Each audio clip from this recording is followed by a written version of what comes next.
예, 현객 스님을 큰 박수로 맞이해 주시기 바라겠습니다. 안녕하세요. 반갑습니다. 네. 물 좋고 공기 맑은 강원도 치악산 아래에서 출발해서 오늘 대전 도솔산 화엄사까지 왔는데 오고 보니까 잘못 오지 않았나라는 생각이 듭니다. 이 주지스님은 제가 잘 알아서 주지스님 혼자 계신 줄 알았더니 우리 또 쟁쟁한 법사인 우리 법장 스님도 계시고 젊은 스님들이 계시는데 요즘 TV나 또는 신문지상이나 아주 쟁쟁한 스님들, 핫한 스님들이 많이 나오셔서 이제 우리도 흘러간 물과 같은 그런 신세가 됐습니다. 원주에 가면 은행나무가 하나 큰 게 있는데 반결에 가면 나이를 측정하니까 한 1000년이 넘었다 그래요. 양평 용문사 가면 대표적인 은행나무가 있는데 어떤 시인이 은행나무를 보고 시를 쓰기를 1000년 은행 잎부러 1000년 나이 먹은 은행나무가 서서 말이 없더라. 근데 내자개문 오는 사람마다 다 듣는다는 말이에요. 무슨 말을 소리 없는 법을 듣더라. 서 있기만 해도 귀가 밝은 사람은 은행나무 소리를 들을 수 있어서 좋은 얘기는 쏙쏙 들어오는 얘기는 우리 젊은 스님들한테 들으시고 그냥 원주에 있는 스님이 왔다 갔다 이 하나로 여러분들은 위안을 삼으시기 바랍니다. 이제 얼마 안 있으면 7월 보름 백중이 돌아오게 됩니다. 전국 각지에서 지금 기도 입제를 하시는 분들이 백중 49일 동안 선망부모나 인연 있는 영가들이나 모든 일체 고혼 중생들을 위해서 이고등락하도록 기도하는 마음을 갖는 기간이 아닐까 생각을 합니다. 아까 서두에도 이 법회가 참나를 찾아가는 이렇게 설명을 했던데 우리 안에 참나가 들어있는 것을 본 사람이 얼마나 될까요? 그렇다면 지금의 나는 가짜 나고 뭔가 참나가 따로 있다고 생각이 되어지고 그러면 나라는 것을 어떻게 설명을 할까? 여러분들이 절에 오시면 축원문을 쓰면 다 이름을 쓰십니다. 누구누구 이렇게 쓰면 그게 나를 대변하는 나인 것 같은데 우리 한번 생각을 해보면 지금 여러분들은 어디 계세요? 여기 화엄사 법당 안에 계시죠? 이게 여러분인 거는 인정하시죠? 그럼 좀 전에 여러분이 출발한 곳은 어디예요? 집이죠. 집에다 여러분 두고 오셨어요? 갖고 오셨어요? 갖고 오셨어요? 늘 갖고 다니시죠? 그럼 집에서 있었던 거나 어제 일어난 거나 10년 전에 있었던 나의 행적은 그게 나일까요? 아닐까요? 나인데 갈 수 있어요? 나로? 그러니까 지난 과거의 나는 실제하는 것이 아니라 우리 기억 속에만 있는 거예요. 그렇게 했다는 기억. 앞으로의 나도 또한 우리의 기억 속에만 있는 거란 말이죠. 그러니까 안다는 것은 무엇을 안다 그럴까요? 다 여기 컵이 보이시죠? 이게 컵이라는 것도 아시죠? 약속했죠? 이렇게 생긴 것은 컵이라고 하자. 그 눈을 한번 감아 보세요. 하나, 둘, 셋. 보여요, 컵이? 근데 컵이라고 상상하면 그려지긴 하죠. 그려진 컵과 이 컵이 같을까요, 다를까요? 다르죠. 자, 눈을 뜨시면 또 컵이 보입니다. 그러니까 나라고 설명을 할 때 나는 5가지 그리고 그걸 종합하는 6가지를 통해서 나라고 한다고 불교에서는 설명을 합니다. 눈으로 보는 기능이 있는 나, 귀로 듣는 기능이 있는 나, 코로 냄새를 맡는 기능이 있는 나, 입으로 음식을 먹고 맛을 구별하는 나, 그리고 우리 신체로 부딪혀서 아는 나. 요거를 안이비설신 5개라고 얘기를 하고, 그것이 작용하는 것을 색수상 행식으로 설명을 합니다. 근데 눈은 모양밖에는 못 봐요. 눈은 소리를 감지하지를 못합니다.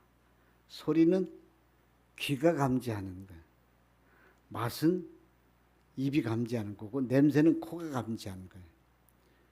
근데 이 5가지가 따로따로 작용하는 것 같은데 자세히 보면 이게 동시에 드러나고 있어요. 여기 앞에 보면 맛있는 떡도 있고 수박도 있고 있는데 딱 보면 눈으로는 모양을 보죠. 모양 보는 순간 우리 기억 속에 수박은 먹으면 달고 시원할 것이다라는 생각이 떠오릅니다. 그리고 저건 굴리면 떼고로 굴러갈 것이라는 생각이 되고, 껍질은 단단할 것이라는 생각이 듭니다. 요 5가지가 개별적이면서도 동시에 그 동시에 만들어지게 하는 작용이 6번째 의근이라고 이렇게 설명을 합니다. 이 6가지가 결국 나의 전부라고 생각을 하는 건데, 우리는 내가 있고 나는 어디서부터 시작되었다는 생각을 버릴 수가 없습니다. 여러분은 이 세상에 어떻게 오셨어요?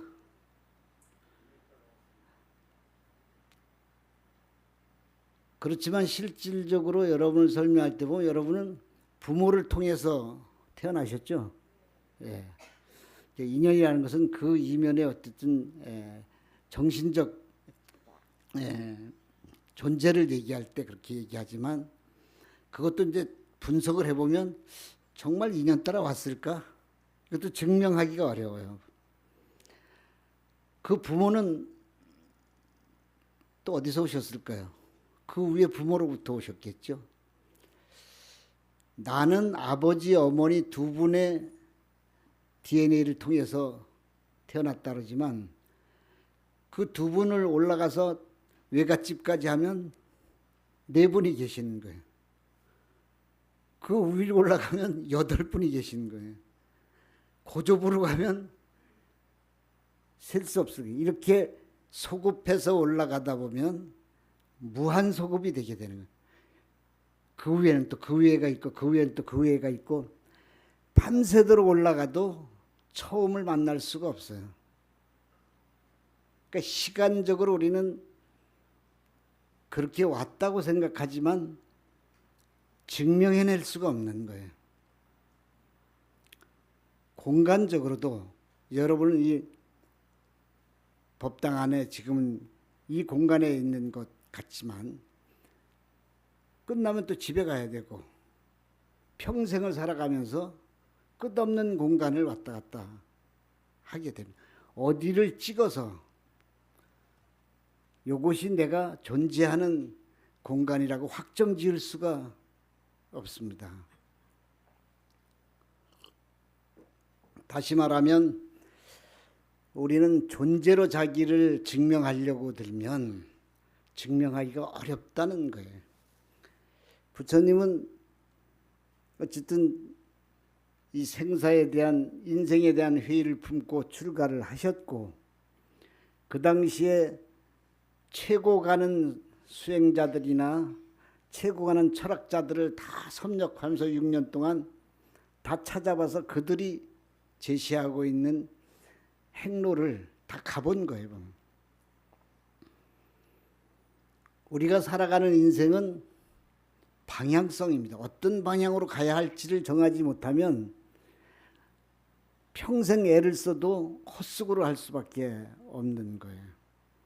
그래서 부처님은 6년 동안 이런 수행 저런 수행, 고행주의자 선정주의자 모든 사람들을 도달할 수 있는 끝 지점을 가보았지만 거기에서 의문이 풀리지 않았다는 것입니다. 그래서 그 모든 것을 포기하고 스스로 다시 마음을 가다듬고 보리수하에서 자기의 길을 찾으신 거고, 그건 오랜 시간이 걸리지 않고 3, 7일 만에 깨달으셨다는 거죠. 무엇을 깨달았을까요? 우리는 법, 깨달음 이런 걸 늘 이렇게 사용을 하고 있지만 그걸 설명하라고 하면 가닥이 잘 안 잡히는 경우가 있습니다. 세상에 주장하는 모든 것들과 다르기 때문에 부처님은 이것이 최상이라고 말씀하셨습니다. 그래서 그걸 안욕다라 삼맥삼볼이라고 얘기해서, 안욕다라는 이보다 더 우수한, 이보다 더 높은 그런 진리는 없을 것이다. 그리고 삼맥은 이건 누구나가 공유할 수 있는 정등한, 바르고 누구에게나 들으면 이해할 수 있는 그런 진리다. 그리고 정각, 이것은 삿된 얘기가 아니라 바른 얘기다. 바른 깨달음이다. 그래서 불교를 한마디로 얘기하면 안욕다라 삼맥삼볼이라고 얘기했는데 그 내용이 과연 무엇일까요?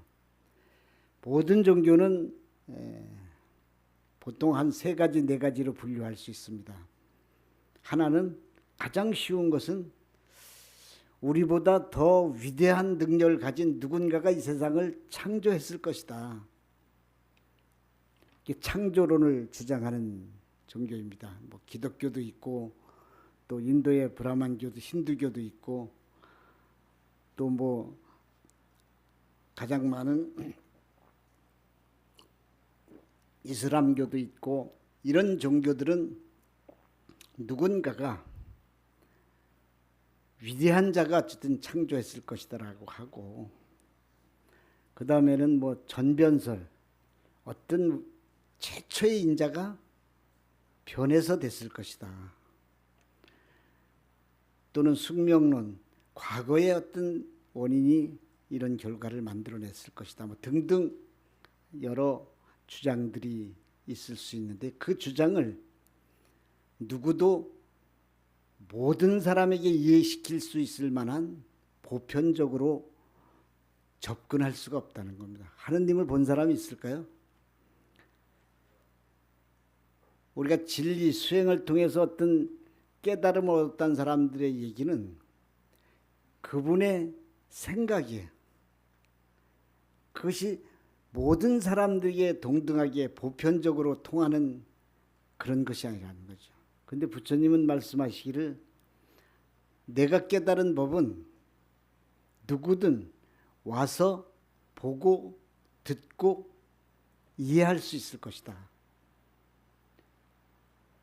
그렇다면 그것을 믿고 행동으로 옮기는 것, 이것이 내가 세상에게 전하는 법이다라는 것입니다. 그 법은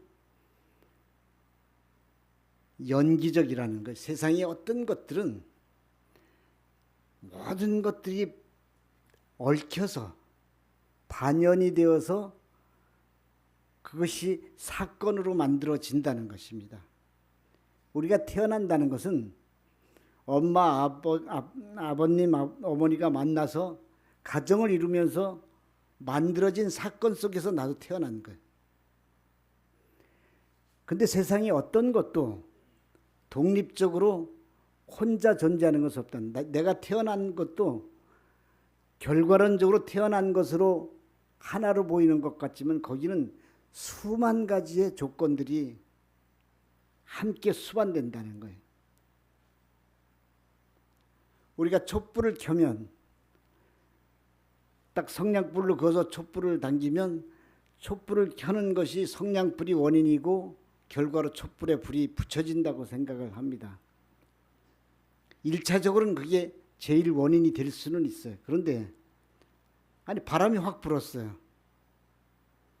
그러면 촛불이 꺼지고 맙니다. 비가 내렸어요. 수많은 조건들이 갖춰지지 않으면 지금 현재는 만들어지지 않는다는 거예요. 지금 현재의 나 속에는 이런 수많은 조건들이 모여서 상속되는 거예요. 계속 꼬리에 꼬리를 물고 이어져 간다는 것입니다. 어제와 오늘은 같지는 않지만 다르지도 않은 거예요. 10년 전과 나는 똑같은 나는 아니지만 그렇다고 다른 사람인 건 아니에요. 그것은 10년 전에 내가 그 다음 날로 계속 상속되어서 아버지의 재산이 아들에 가고 아들의 재산이 손주로 가듯이 상속되어서 계속 하나처럼 보이는 거예요. 우리가 동아줄을 보면 집을 하나하나 묶어서 엮어가면 튼튼한 하나의 동아줄이 되는 것과 같은 것입니다. 그렇게 모여서 반연해서 나타나고 그 조건들이 사라지면 따라서 사라지는 거예요. 그래서 세상을 연기적으로 이해하고 연기적으로 살아야 답을 얻을 수 있다는 것이요. 그것을 부처님께서는 말씀하시고 불교가 다른 종교와 무엇이 다르냐고 물을 때 이 세상은 연기적으로 성립이 된 것이다 라고 하는 것. 그럼 연기가 무엇인가는 계속 그에 관한 여러분들이 책을 듣고 법문을 들으면 아실 수 있을 것입니다. 그래서 지금 내가 생각하고 내가 지향하는 것들이 결국 내일의 나를 만들고 연관이 되는 거다. 그러면 백중이 되어서 부모님에게 우리가 좋은 곳에 가시라고 또 일체 인연인 영가들이 좋은 곳에 가시라고 우리가 제를 올리고 제물도 올리고 기도도 하고 이런데 어떻게 하면 더 좋은 곳에 빨리 가실 수 있을까요? 시주를 많이 하면? 제물을 많이 올리면? 아니면 절을 많이 올리면? 그런 것들이 필요하기는 하지만 더 가까이 있고 중요한 것은 그렇게 염원하는 우리들의 생각이라는 것입니다. 돌아가신 부모님과 여러분을 연결해 주는 것은 뭐예요? 그것은 부모님과 함께 한 기억들입니다. 그 기억이 생각을 일으키는 순간 감동이 되고 감정을 울리고 그래서 나를 다시 확인하게 되는 거죠. 보면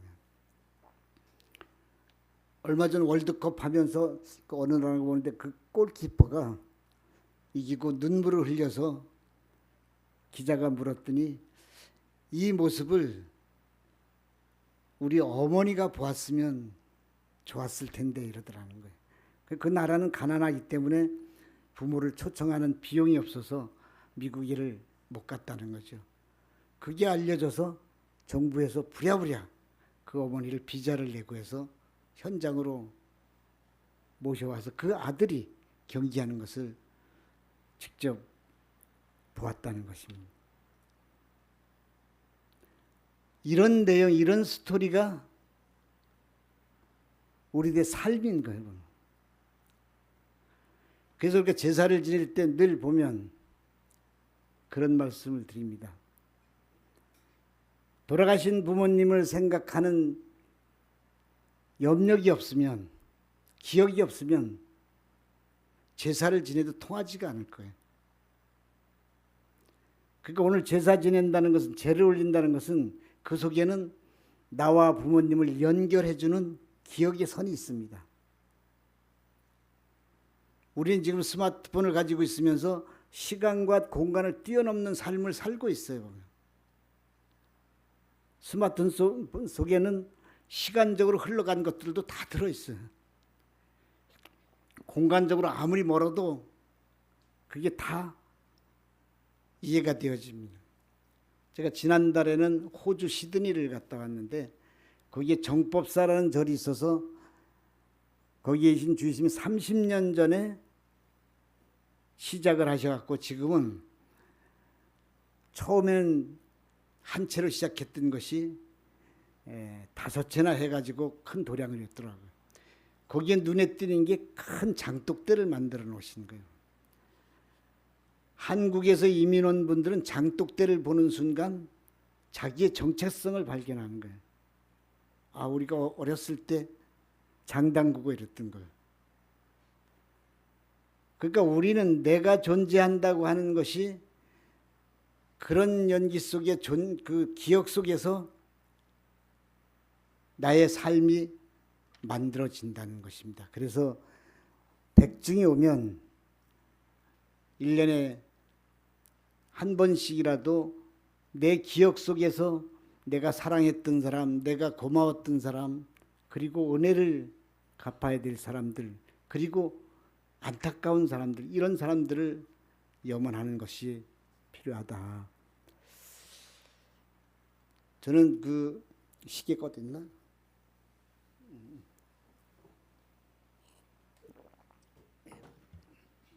제사 며칠일까? 저도 어머니가 계시는데 지난해 돌아가셨어요.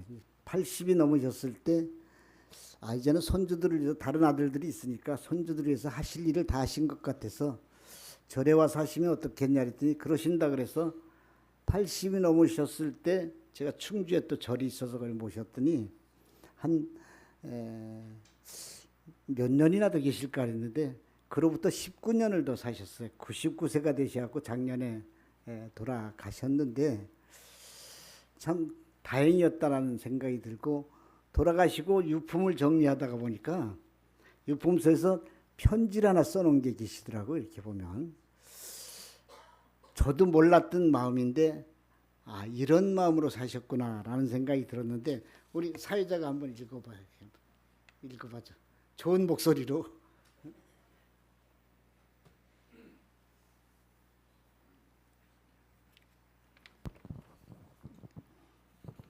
허허 막막한 산속 오지에 중생 제도 성취 이루어서 자랑스럽습니다. 정성과 축원으로 꽃피워 큰 별 되셨으면 하네요. 스님, 어렸을 때 남다른 행동 능력 믿고 살았어요. 스님의 일은 장하십니다. 자랑스럽습니다. 이만치 살아왔는 것 떳떳하고 후회 없어요. 이제 짐을 벗어놓고 훨훨 날아 웃으며 갈게요. 스님의 뜻 이루시길 축원하겠습니다. 대덕화 엄마 마음 전해 기쁘네요.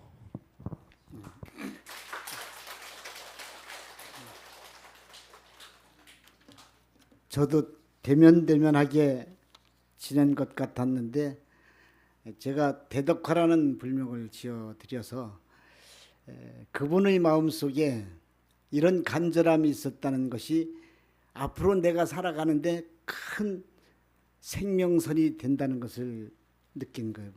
여기 계신 부모님들이나 모든 분은 다 그러실 거예요. 보면 밑으로 내려가는 사랑도 있지만 우리가 위로서부터 받은 사랑에 대한 기억을 잊지 않는 것, 그것이 우리가 지켜내야 할 소중한 것들이 아닐까 생각을 하면서 저희는 49제를 지나면 모친 49제를 지날 때는 꼭 합창단에 이제 추모가를 하면서 동요를 하나 꼭 불러드립니다. 49제가도 하면서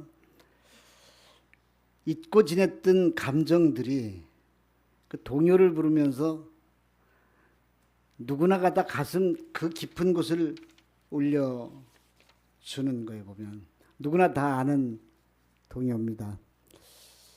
제가 한번 해볼까요?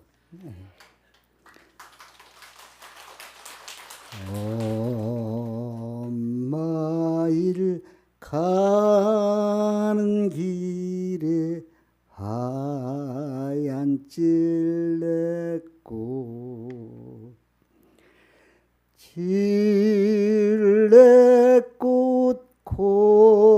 꽃잎은 맛도 좋지요.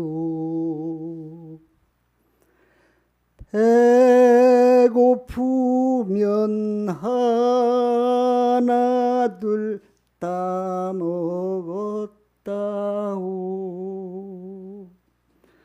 엄마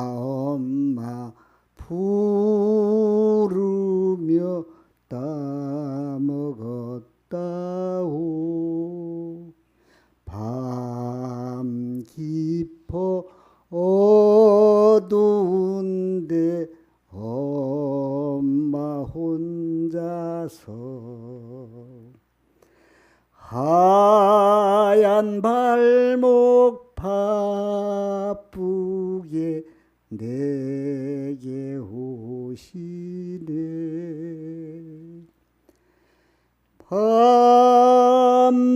밤마다 꾸는 꿈은 하얀 엄마 꿈.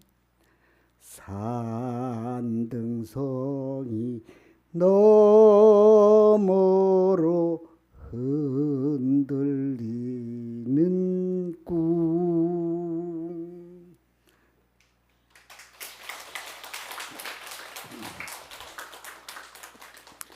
우리야 가슴을 열어보면 어떤 실체도 발견할 수가 없습니다.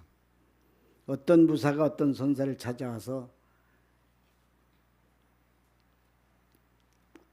마음이 어디 있냐고 그랬더니 마음은 가슴 속에 있지 그랬더니 그러면 내가 당신의 가슴을 열어서 마음을 확인할 수 있겠습니까? 라고 할 때 그 선사는 그 칼로 앞에 옆에 놓여있는 매화 나무를 보면서 이 매화꽃이 어디서 왔냐? 매화 가지에서 나왔을 것입니다. 가지를 잘라봐도 그 속에 매화꽃은 들어있지 않았습니다. 우리의 마음도 내 안에 어딘가 있는지 아니면 밖에 있는지 아니면 나와 밖에 중간에 있는지 늘 이런 질문들을 부처님 당시부터 해왔습니다. 능엄경에서는 종소리를 듣고 이 종소리가 어디서 왔는가? 밖에서 귀로 왔으니까 밖에서 있다고 생각을 하는 사람이 있고 아니야 그 듣는 주체가 나니까 내 안에 있을 것이라는 생각이 있고 아니야 저건 종에서 났으니까 종 안에 들어있을 것이라는 생각을 하는 사람도 있고 아니야 종이 가만히 있어도 소리가 안 나. 망치로 두드려야 소리가 나. 그럼 망치에서 나온 게 아닐까? 아니야 망치를 아무리 들여다봐도 소리가 안 나. 그럼 망치와 종이 만나는 순간 지점이 있지 않을까? 등등 수많은 의문을 해왔습니다. 우리 마음의 존재도 그와 같다고 생각을 합니다. 우리 마음은 어떤 공간에 머물러 있지 않고 시간적으로 과거, 현재에 정해져 있지 않습니다. 오관을 통해서 지금 보고 듣고 느끼는 현재의 상황에서 어떤 생각을 갖고 어떤 마음을 만들어내느냐 거기에 내가 있는 그런 조건들이 모여서 실타리처럼 모여서 든든한 나를 만들어가는 것입니다. 그래서 우리가 천수경에 보면 나는 이런 사람이 되겠다. 원하조득 지혜한 이런 염원을 하지 않습니까? 근데 그것이 화엄경에 보현 행원이라는 것이 있어. 보현보살이 나는 이런 행을 살겠다. 그 보현 행원을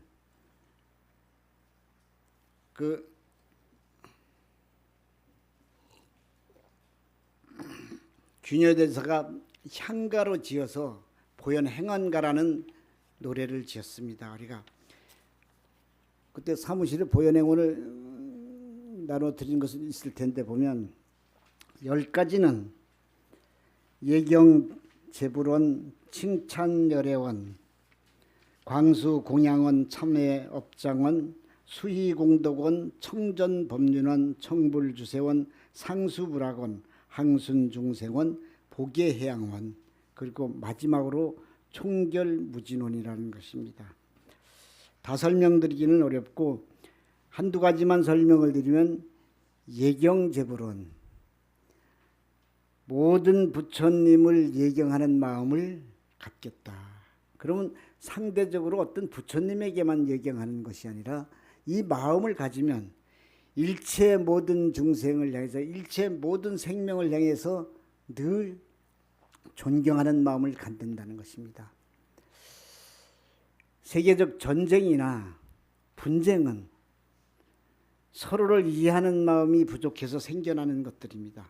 상대를 인정하지 않기 때문에 생겨나는 일들입니다. 인류는 끊임없이 행복하기를 바라고 평화롭기를 바라면서도 늘 전쟁이 사라지지 않습니다. 1955년에 러셀과 아인슈타인 박사가 만나서 선언한 게 있습니다. 이게 평화선언이라는 건데 거기에 그분들은 첫머리에 이 세상을 움직이는 힘은 사랑이다 이렇게 정의를 했습니다. 우리말로 바꾸면 이 세상을 움직이는 힘은 상대를 안타깝게 여기는 연민심인 그 마음을 갖고 대하는 마음, 이게 모든 부처님에게 예경하는 마음입니다. 칭찬열애원, 칭찬하는 말을, 열애를 칭찬하는 그런 원을 세우는 것입니다. 늘 말 때문에 분쟁이 생깁니다. 저는 아침마다 동네 사람들하고 이제 6시 나가면 조기축구를 하는데 오늘도 아침에 조기축구 한 판 하고 그리고 출발해서 점심 먹으러 갔는데 어제도 다툼이 생긴 게 선배가 있는데 후배가 골을 몰고 오다가 좀 심하게 이제 부딪혔어요. 그랬더니 그 선배가 조금 장난이 있어서 머리를 탁 야, 볼을 이따로 차냐 그랬단 말이에요. 그랬더니 후배가 평소에는 잘하더니 돌아서면서 욕을 하는 거예요. 선배고 뭐고 간에 머리를 맞고 나니까. 그러자 야 사과해. 그랬더니 선배가 미안해 사과해. 그래서 미안하다고 사과를 하는데 한마디를 보태는 거예요. 야 그런다고 그렇게 화를 내냐? 이러니까 원점으로 돌아오는 거예요. 그 말을 하지 않았으면 사과로 끝났으면 문제가 해결됐을 텐데 거기다 토를 다는 바람에 문제 해결이 안 되는 거예요.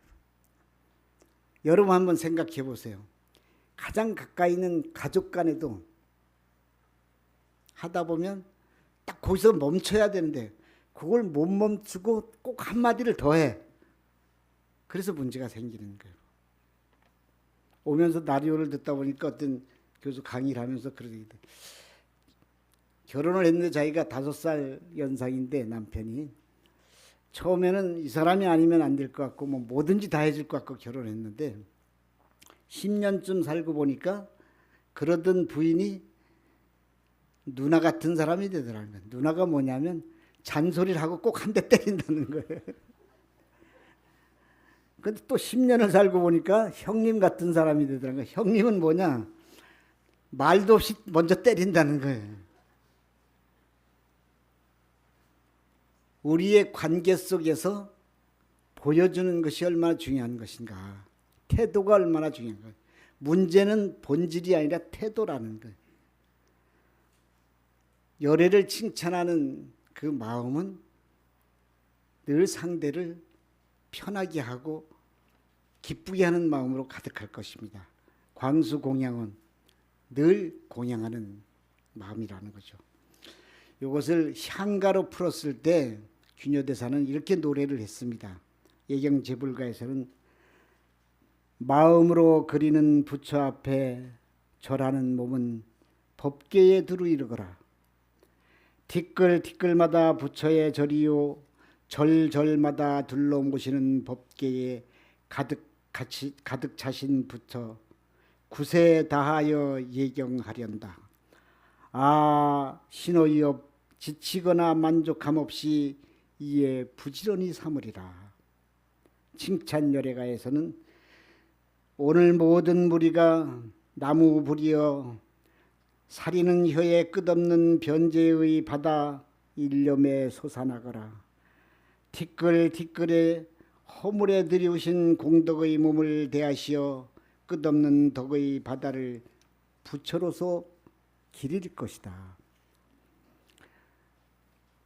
결론지어서 우리가 하루하루를 살아가면서 우리를 움직이는 힘이 무엇인가 이렇게 살펴보면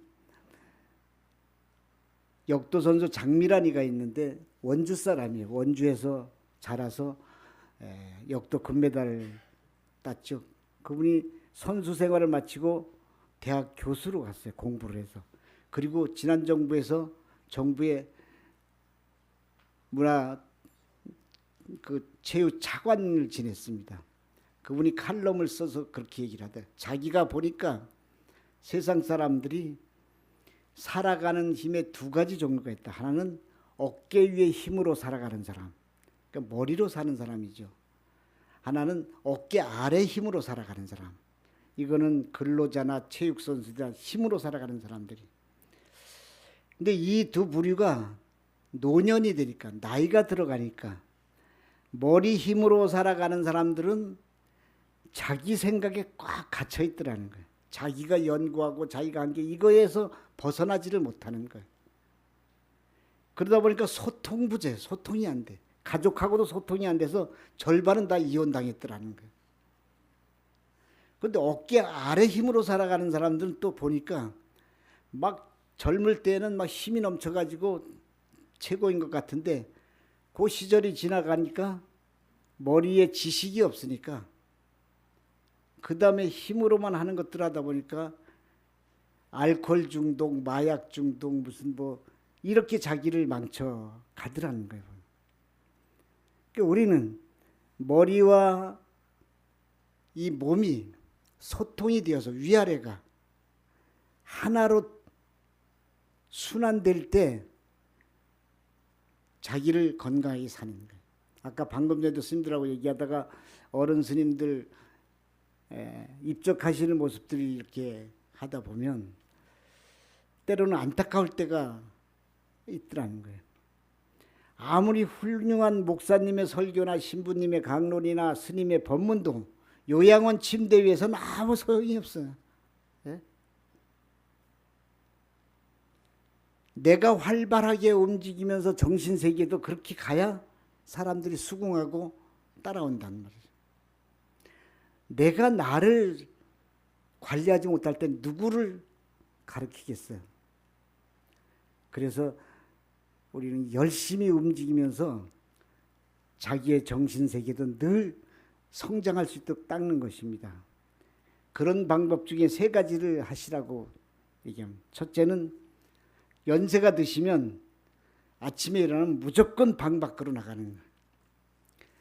귀찮다고 방 안에 머무르는 시간이 많아질수록 점점 요양원 침대에 올라갈 날이 가까워지는 거예요.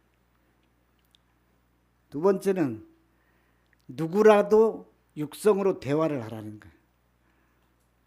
뭐 슈퍼 아줌마하고 얘기를 하든 노숙자하고 얘기를 하든 지나가는 사람하고 얘기하든 말로 늘 말을 하다 보면 생각을 하게 되는 거예요. 세 번째는 어떤 일이든지 스스로 판단하라는 겁니다. 무엇을 먹을 건지 누구를 만날 건지 누구에 의지하지 않고 스스로 할 일을 판단하는 요 세 가지를 잘 지키면서 갈 때 나름대로 소통도 잘 되고 건강한 삶을 이어가지 않을까. 그러면서 나이가 들어가시면 늘 혼자 남게 되고, 혼자 남았을 때 우리 기억 속에 고맙고 그리운 사람들, 그리고 내가 또 그렇게 살았나 이런 걸 돌아봤으면 좋겠다는 생각이 드네요. 요즘 제가 딱 꽂힌 노래가 하나 있어서 마무리로 인생이 이런 게 아닐까 싶은 생각이 듭니다. 맑고 고운 두 손길로 넥타이를 메어주던 때 어렴풋이 생각나오. 여보 그때를 기억하오. 막내 아들 대학 시험 뜬 눈으로 지새던 밤을 어렴풋이 생각나오. 여보 그때를 기억하오. 세월은 그렇게 흘러 여기까지 왔는데 인생은 그렇게 흘러 황혼에 기우는데 다시 못 올 그 먼 길을 어찌 혼자 가려 하오. 여기 날 홀로 두고 왜 한마디 말이 없소. 여보 안녕히 잘 가시게. 우리의 인생이 이렇게 마무리 짓는데 가슴에 늘 십종대원의 마음으로 충만해서 모두에게 좋은 기억으로 남을 수 있도록 그런 삶으로 회양하시기를 바라겠습니다. 감사합니다.